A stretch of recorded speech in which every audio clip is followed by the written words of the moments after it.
Allegations that he used banned IVs before his last bout with Manny Pacquiao, Floyd Mayweather must now turn his focus to Andre Berto on Saturday night in Las Vegas.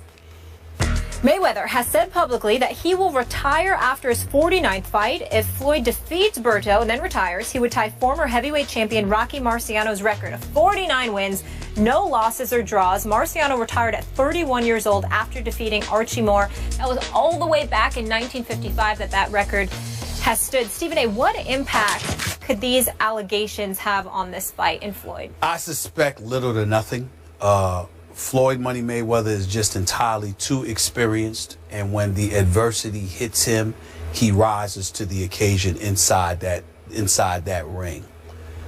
But I will bring up a couple of things. Number one, supposedly it canceled an interview with SportsCenter that he was supposed to have yesterday. Yep. Normally, I'm very, very big on you make a commitment, you do everything it takes to get there.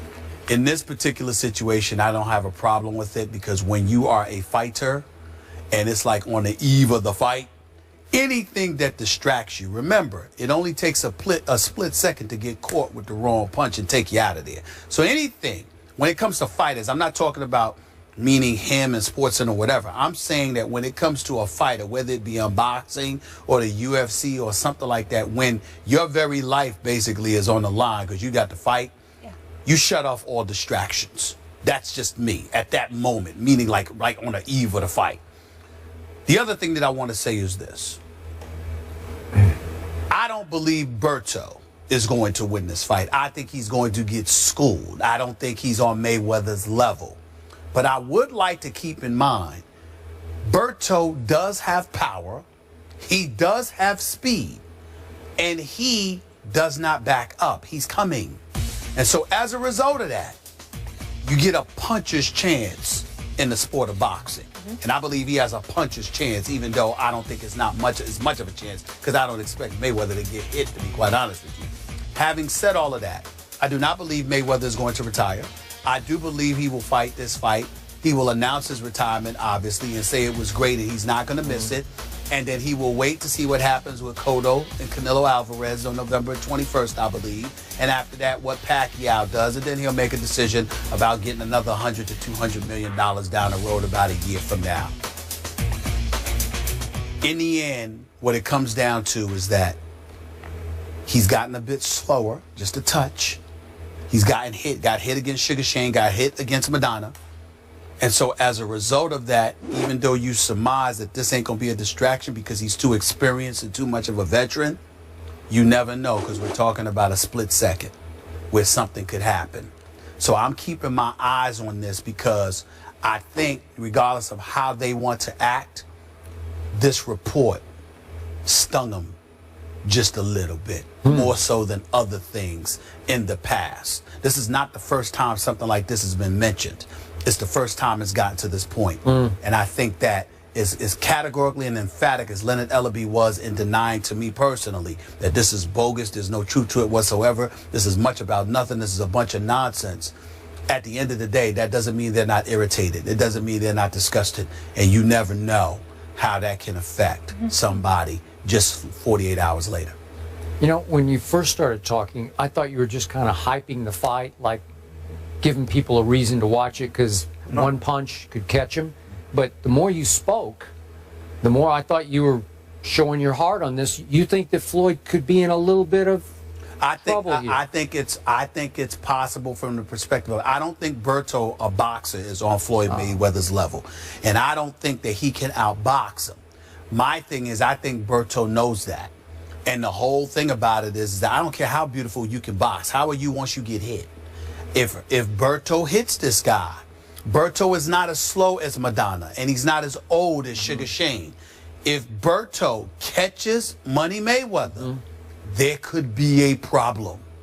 I don't believe it will happen, but again, the slightest distraction, when you get up there in age, reflexes just a touch slower, you never know. I'm not trying to promote the damn fight. I ain't going, but I'm telling you. You're going to watch it? Yeah, of course I will watch it. Should I buy it?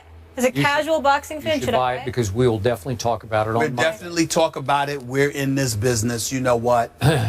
You can watch it because Berto is going to come to fight. Now that may not. That's going. I agree with you. But Andre Berto does not back up. Unfortunately, he walks into a lot of punches. That's right. And he has lost 3 of his last 6 fights, including losing via TKO to Jesus Soto Caras. That was because he was a one-on fight at that time too. Okay, just like you said, Pacquiao. I understand, but still, the record is the record. And I did have an issue. Floyd should have gone ahead and made his appearance on SportsCenter at 6 o'clock. He was doing the 6 o'clock hour last night. He must have been stung by this because Thomas Hauser's reporting raised a lot of serious questions, a lot of red flags, and I'm not sure Floyd wanted to have to deal with that. And maybe, as you say, this close to the fight, he wanted to just do a fight interview, and all of a sudden. For the record, I'm not saying he shouldn't have showed up. I'm just saying I understand it, considering gotta stay focused. Right now on the eve of the fight. But in the end, I am with you. This is where I do admire Floyd. He's always in some, involved in some issue somewhere off the field, outside so to ring, speak, right outside the ring. And this man can focus like no one's ever been able to focus. So I'm assuming he will focus well enough and be skilled enough to just simply outbox Berto. Could Berto catch him? I don't know. I doubt it. I will buy the fight. I will watch to see what you brought up. Floyd is 38 years of age, and Father Time waits for no man, so maybe just a touch slower. I want to see him give Pacquiao a rematch because I think it would be a fair fight. Guys are desperate, and when you're desperate and you come after somebody and you force them to fight, and if you're Floyd and you don't like punching, it could be interesting. All right. Could be. Well, we'll see what happens. I hope it's not his last fight. I hope it's interesting. We'll see. Eli Manning gets paid? Say what? You might be surprised by the dollars. We'll fill you in on the contract details after the break. This is First Take. Stay with us, won't you? In his first game as Bills head coach, Rex Ryan will try and put an end to a streak of 7 straight Bills coaches who lost their first game coaching with the team. We know there's been a carousel there. And it won't be easy against Andrew Luck and the Colts. Andrew Luck has more yards, completions, and attempts in his first 3 seasons than any quarterback in NFL history. He's a lock, Skip Bayless. Only Dan Marino threw for more touchdowns. Who wins? Andrew Luck, Hall of Famer. Stephen A. Smith, here I go again. Another home underdog. Indy minus 2.5 points at Buffalo. And I'm going with another upset that really in a few weeks won't seem like that big of upset. I'm saying that Buffalo is going to be a wild card team in the AFC, finishing second in this division to New England. And I'm going to say that with Rex just electrifying that community, as we saw when we visited up there, that stadium is going to be rocking at kickoff this Sunday for the new era to begin. And maybe I drank too much of the Buffalo Kool-Aid when we went up there for our first visit to our first camp. But I love this football team, and I'm shocked that Rex had the wisdom and the foresight to give Tyrod Taylor a shot here because he can play. I believe in it. It's his first start in the 5 years he's been in the league, but I loved him in the preseason game that we got to see him in. And this offense has been explosive throughout the preseason.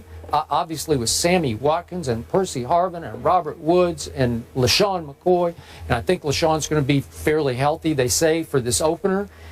They threw in Richie Incognito on that offensive line. I'm not a fan of his as a guy, but as a player, he can play. And that defense, it is loaded. They don't have Marcel Darius for week 1. They'll have him going forward. But, my God, that secondary is so deep. And Jerry Hughes and Mario Williams, and my God, it just everywhere I looked on that practice field that day we looked over our shoulder at their practice, I saw talent. Yep. I saw a really good football team with big question mark at quarterback. But I think Tyrod's going to have a very good year for them, and I think it starts against Andrew Luck, whose team, I'm not saying Andrew Luck is overrated, but that team is being overrated. You got them going all the way to the Super Bowl. I just don't think they're that good. I don't see it, and I think they're going to get off to a rough start at Buffalo. I got Buffalo winning 28-24. Remember at camp, Jim Kelly said Tyrod Taylor. He did. I was a little surprised when he told us that for quarterback competition, but he said, don't rule him out. During training camp. Well, what I would, I'm sorry, Skip. Yeah. Yeah, here we go. They don't have a quarterback.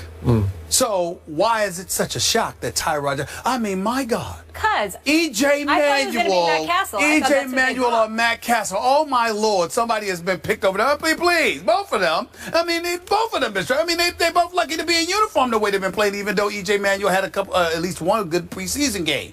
Here's the reality. Skip Bayless. If you pick enough teams that are the home underdogs, you're gonna get one right.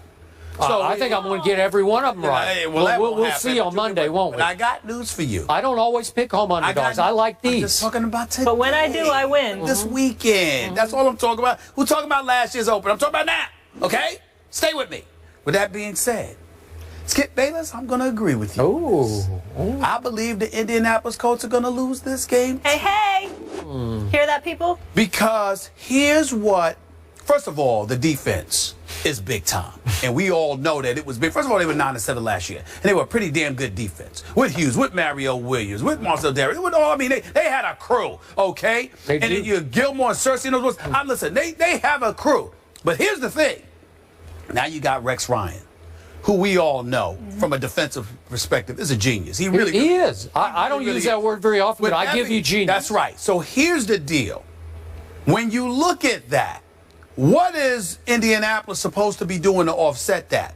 You still got Andrew Luck. You don't have Reggie Wayne anymore. T.Y. Hilton is no joke. No. You got Fleener and Allen there at the tight end spots. I get that.